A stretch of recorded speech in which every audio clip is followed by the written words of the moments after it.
বাইরেগ্রাম আশ্রমে প্রভুপাদ শ্রী শ্রী রাধারমণ গোস্বামী জিউর তিরোধান তিথি উৎসবে ভক্তদের উপচে পড়া ভিড়।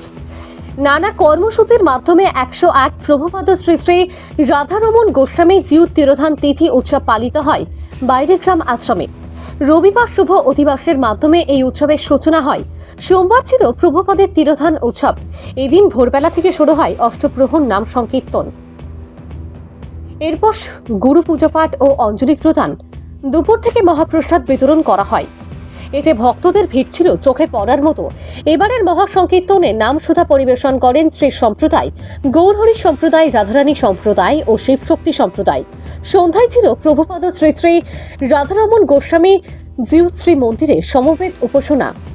উৎসব প্রসঙ্গে বলতে গিয়ে আশ্রম পরিচালনা সমিতির সম্পাদক তরুণ চৌধুরী বলেন, চারিদিকে বন্যার প্রভাব, কিন্তু সব সমস্যাকে পেছনে ফেলে প্রভুর আশীর্বাদ নিতে দূর দূরান্ত থেকে উৎসবে সামিল হয়েছেন ভক্তরা।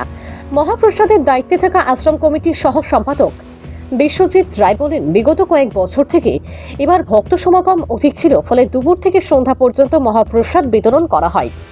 কমিটির সভাপতি সুনীল পাল বলেন, প্রভুর এই তিরোধান উৎসব উপলক্ষে আশ্রম চত্বরে বিরাট মেলাও বসে। এতে বরাক উপত্যকা সহ ত্রিপুরা, মেঘালয় ও অন্য রাজ্যের ভক্তরা উপস্থিত ছিলেন। কমিটির প্রচার সম্পাদক কার্তিক পাল জানান, মঙ্গলবার সকালে নগর পরিক্রমা ও পূর্ণা এবং মহাপ্রসাদ বিতরণের মধ্য দিয়ে উৎসবের সমাপ্তি হয়। ভানুচন্দ্রের রিপোর্ট, আসাম প্রাইম নেটওয়ার্ক।